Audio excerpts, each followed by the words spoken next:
This is the Beyond 50 radio program. Thank you for joining us. I'm Daniel Davis.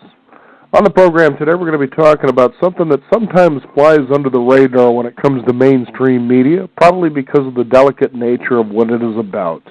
It's Terror Detentions and the Rule of Law, which is the title of the book by our guest, Dr. Robert H. Wagstaff. He's going to be joining us here on the Beyond 50 radio program today to take a look at the response that we've had to this. He's an expert in detentions at Guantanamo Bay and the rule of law that will allow it to close. We'll find out what those laws are, domestic and international, that President Obama will have to navigate to try to release these prisoners from Guantanamo Bay and to get this prison closed by 2014. Our guest recently returned from a 10-year stint at Oxford where he became an expert in the laws impacting prisoners at Guantanamo Bay and their potential prosecution and or release.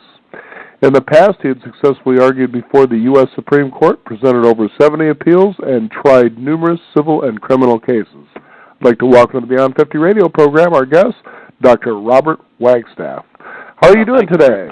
I'm doing fine. Thank you for inviting me to your program. Now, tell us how you became interested in this. This is one of those things that you catch, a documentary that gets out there once in a while, like, for instance, Taxi to the Dark Side or the prison of Abu Ghraib, and you start realizing we didn't know that that was really going on there. But in the meantime, it seems very hush or quiet. How did you get involved with this? Well, I got involved with it because I'm a lawyer, and I decided to go back to law school in, it was right after 9/11, and applied to Oxford University, got accepted. And one of the key issues pending both in the UK and the US is terror detentions. What do you do with people that are suspected of terrorist offenses, and how do you hold them? How can you hold them? Under what circumstances? How are they treated? And there's a great diversion or of great separation of how these detainees were handled in the US and the UK. And the cut to the chase, the UK does it much better, did it much better than the U.S. The U.S. is still detaining people in Guantanamo. There's some 150 people that are still there that have been there for, well, more than 10 years now, and been there without charge, and certainly without any trial of any kind. And it's not clear when some of them are going to be released or if they're going to be released. It's a very unfortunate incident in American jurisprudence, and has really given the U.S. a black eye.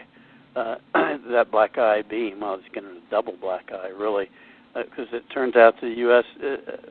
Turned out to be a country that tortured inmates, tortured these detainees. That's beyond argument and admitted by the Bush administration. Actually, they seem quite proud of it and say they'd be happy to do it again.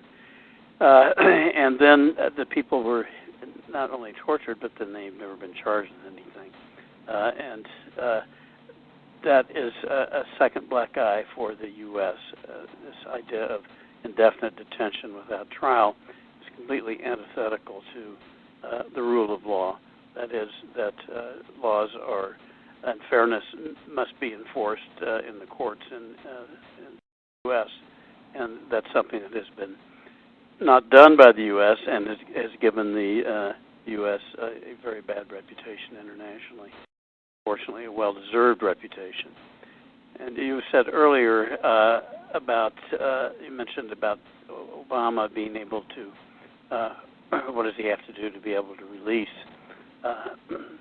the prisoners who are in Guantanamo now.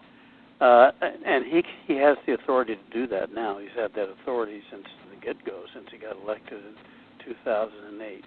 He's commander-in-chief of the military, as we know. He also, under the Constitution, is chief executive officer, and it's the executive branch that governs criminal prosecutions in the U.S. And he, as the person in charge, has the authority to decide where people will be incarcerated and how they're going to be tried. He's chosen not to exercise that power because he's kowtowed, really, by Congress. He's unwilling to fight Congress, who opposes everything that he's trying to do. So that's it in a nutshell, really. All he needs to do is act, and he has not acted. And do you suppose it's just because he's being overwhelmed by Congress to keep him from taking these steps? Well, yes, that's part of it. I think that it started out that he was new to command, new to being president, and new to being a lawyer, really, and did not want to engage in the rough and tumble combat that exists sometimes in government between the different branches of government. And he had this idea initially when he became president of a great bipartisan a tide that would come in and sweep all things away, and everyone would be in agreement on what should be done. Now, that turned out not to be the case. It's just the opposite of that. The Republican majority in Congress decided they were going to oppose everything that he wanted, no matter whatever it was. So I think some of it was timidity, some of it was naivete, but the problem is that he did not take action when he had the chance. And it's not too late, but it's a little more difficult now. He had this idea of, and sort of a bad habit of putting up trial balloons, of announcing in advance what he was thinking of doing and what he was going to do, and that all that did was to tip off the opposition, and so they could oppose it. I'm thinking particularly he wanted to try some of the detainees at Guantanamo in civilian courts in New York City, in Manhattan. And rather than simply transfer the prisoners there and have trials, which he certainly had the authority to do, he told Congress beforehand that, well, this is what I'm thinking of doing. And they said, thank you very much. We're opposed to it, and we're going to do everything we can to stop you. So that was, there was a little bit of naivete there. And also, I think, an unrealistic idea that there's going to be some bipartisan accord. He still has the authority under the Constitution. Congress does not have the authority to make him uncommander-in-chief of the military and not chief executive officer, and he just needs to act. But he's unwilling to, for whatever reason, to date. You know, that seems kind of fascinating. You would think that, you know, Congress would somehow maybe be on board with this too. What's causing them to drag their feet or take no action whatsoever? Well, that's a very good question. Initially, they were on board, and in all fairness to they always are during an election season, though, aren't they? Right. No, they were opposed. They were talking. Bush was saying, and I remember McCain was saying, "We've got to close Guantanamo. It's horrible. It's a black mark against us. We just can't have it." But then, after the election was over, that all changed, and Obama wanted to close Guantanamo, and so they opposed it, and still oppose it, and refused to allow any funding to pay for the closing of Guantanamo, and to relocate detainees in the U.S. or elsewhere and have trials for them. Now, incidentally, a fantastic number. What it costs to house someone in Guantanamo, it's $2.7 million a year per person. Wow. Yes, it's and you said we have about how many detainees there now? There are 150 there now. 150 times $2.7 million is a pretty good chunk of change. It is, and there used to be, the maximum was about 750 at the peak, and many were released by and transferred by the Bush administration. Most of them were, that reduced it to 150. And if you recall, Bush and Cheney and Rumsfeld all made the statements when Guantanamo first opened, was these are the worst of the worst.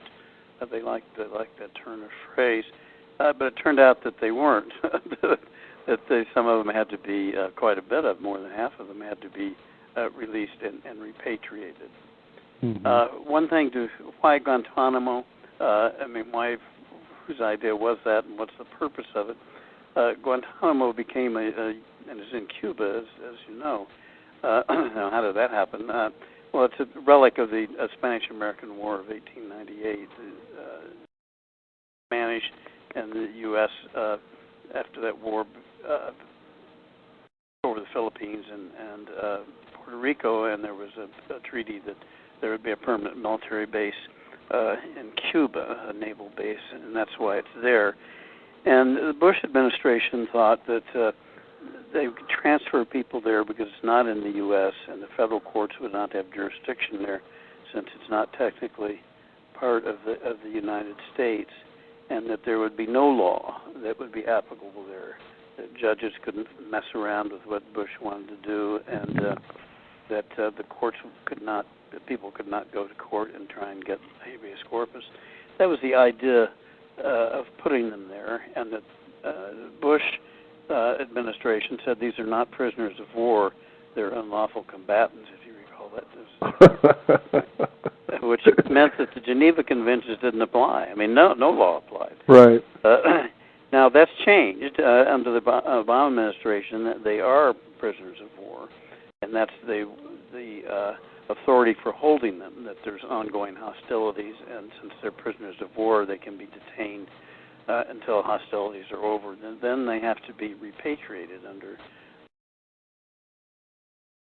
and which are important. And that's one of the basic building blocks of international law, and everyone's heard of the Geneva Conventions.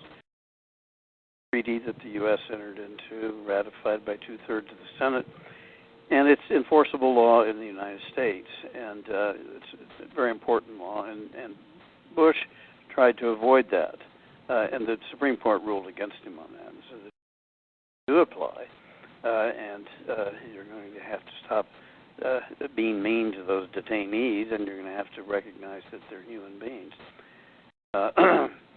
So, and there's been a lot of litigation, as you know, not since 2008, that was the last case, but there were 4 U.S. Supreme Court cases involving the status of the Guantanamo detainees, and that's how it ended up. It's such an amazing thing to take a look at this, and, you know, that it seems that reason has gone way out the window for a long time, and you try to think, what is the right step in this direction? I mean, people would say what they think is the obvious, but it seems a lot of legalese has tangled up a lot of this, and you kind of wonder, what step do you take in the right direction where this can, I guess, correct itself? Well, there is a law that's applicable to this, and it's just not being followed. It's being ignored by both the Bush administration and now by the Obama administration. There's a treaty that's involved called the Convention Against Torture, and it was the United Nations put together a treaty of which the U.S. is a signatory to, and it has been approved by the Senate, signed by President Reagan, and then approved by 2/3 of the Senate, which is one of the requirements for adopting a treaty in the U.S. And there seems to be a feeling in the U.S. among some people, well, treaty schmeedy, man, we don't have to do anything we don't want to do. We're the superpower, and the treaties don't really apply to us. Mm-hmm. And there is that feeling and belief by some. I mean, they say as much. Article 6 of the Constitution of the U.S. Says, this will be brief, all treaties made or which shall be made under authority of the United States shall be the supreme law of the land, and the judges in every state shall be bound thereby, anything in the Constitution or laws of any state to the contrary notwithstanding. I mean, fairly strong, all-inclusive language in the U.S. Constitution. Supreme law of the land. Now, what that supreme law in the Convention Against Convention Against Torture, the Freudian slip, Convention Against Treaties, Convention Against Torture, provides is, not surprisingly, that torture is forbidden under any circumstances, and it is a very expansive use of torture that includes all the enhanced techniques designed by the Bush administration. It also provides that if there has been torture or torture is suspected, the country involved has a duty to investigate it, to expose it, to have a hearing, to let the public know what went on, and there needs to be payment for compensation for those people who have in fact been injured. Now, the first part of it, of not torturing people, that was ignored by the Bush administration. The second part about holding an investigation and accountability and ascribing responsibility to those who were engaged in torture, and then compensation for the victims of torture, that is ignored by the Obama administration. So it's an unfortunate situation when this supreme law of the land that is in the Constitution of the United States is simply ignored by administrations, and it is. And that's one of the another black eye that the U.S. has gotten, is that they're not respecting, not following the basic international treaties that are the supreme law of the land, and it's really quite unfortunate that the U.S. reputation has taken a terrible hit ever since 2011, ever since 9/11, excuse me. Mm-hmm. You know, you take a look at this, and I know people listening to this interview will think, well, what can I do, and how does this affect me? But you think about the 21st century and the war on terrorism, this elusive enemy where we can literally point to ourselves and say we are the enemy. And you realize what's happening here in the surrendering, or at least in the absolution of rights of process, due process, according to the Constitution of the United States, is that this can happen to you. You can go from a civilian, as you said earlier, to, quote, becoming a combatant. Then you're just put away, and there's no due process, and there's no telling how long you'll be there. Well, and who knows what's going to happen to you once you're there. And that's what could happen to you as a U.S. citizen. Well, that's true, and you're put away forever. The CIA had called Guantanamo, I think maybe it still does, it called it Strawberry Fields, referring to the Beatles song Strawberry Fields Forever, because people are going to be there forever. I mean, it's sort of a very cynical approach. But there are some, above the 150 that are in Guantanamo now.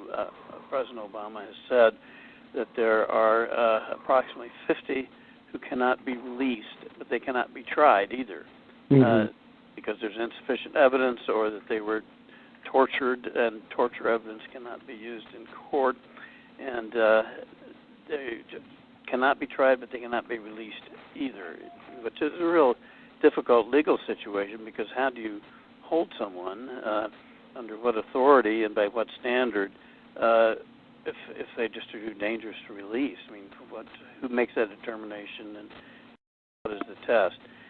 That's another real problem with Guantanamo, and that has not been answered. My idea on that is the only thing they can do, because they're required to repatriate after the end of hostilities, which I believe is, and there's a consensus that with the Iraq war ending and now Afghanistan ending, that the hostilities with the Taliban are over, and they have to be repatriated.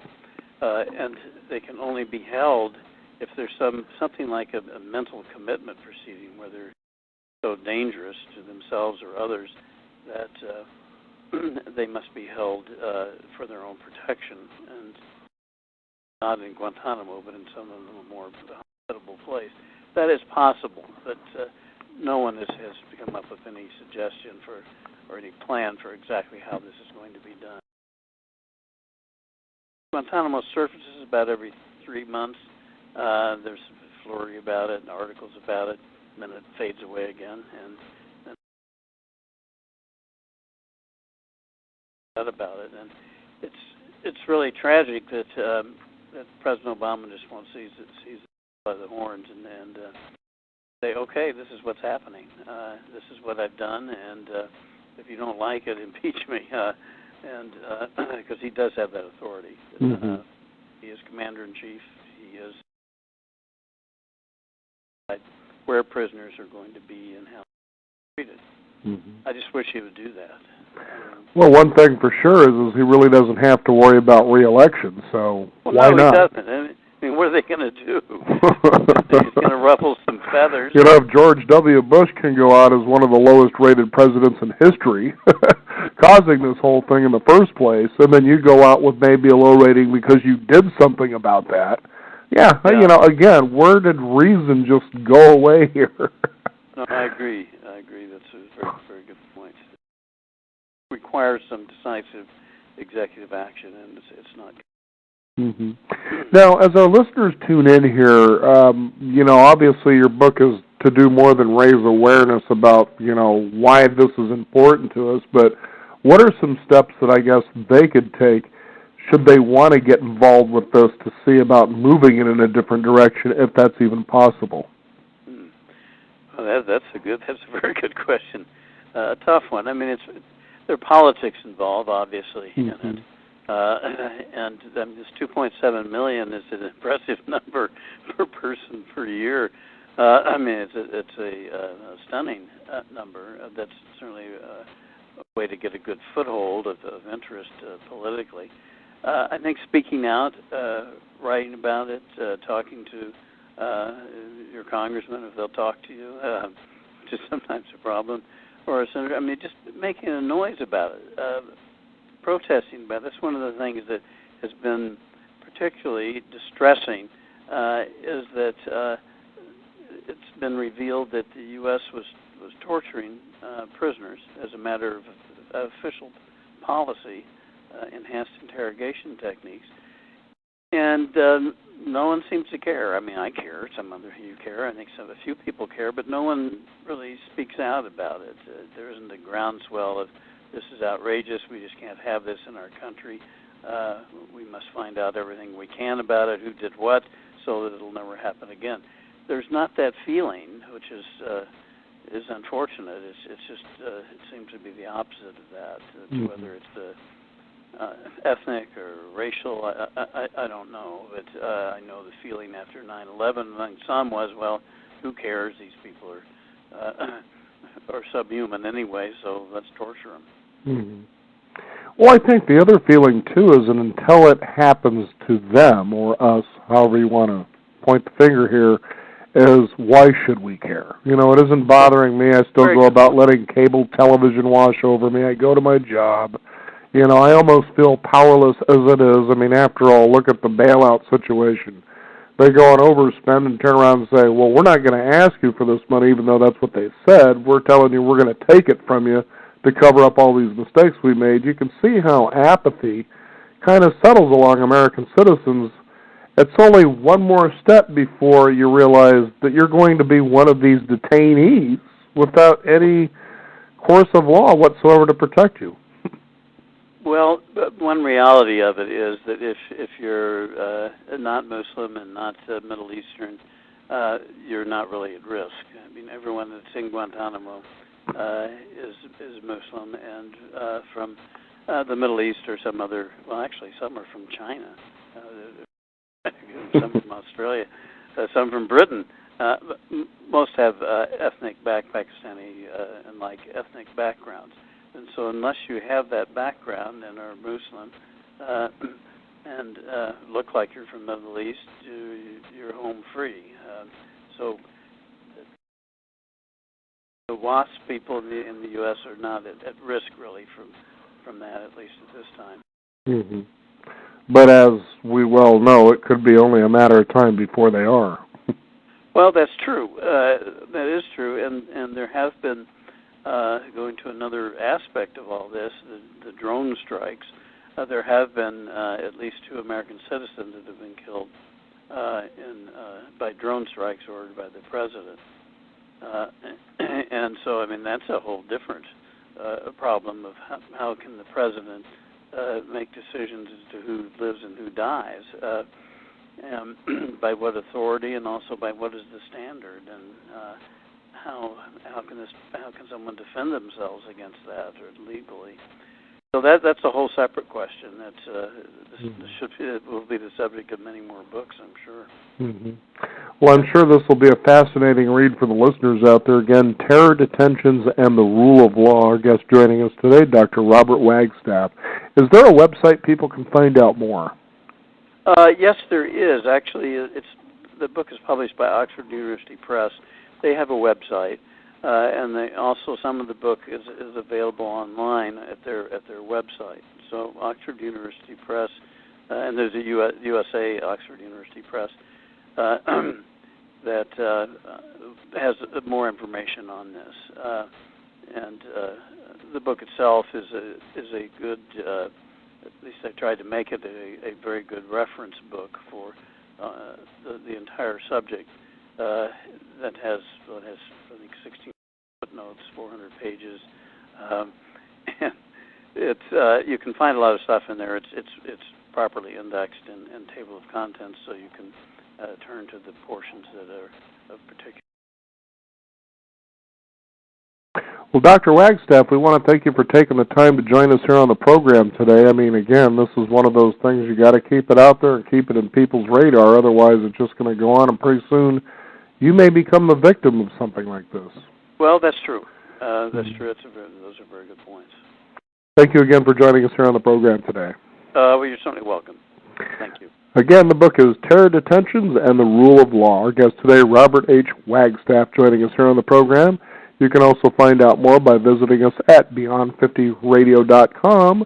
That is the number 50. We do have our exclusive e-news update we encourage you to sign up for to keep up to date with what we're doing here on the program.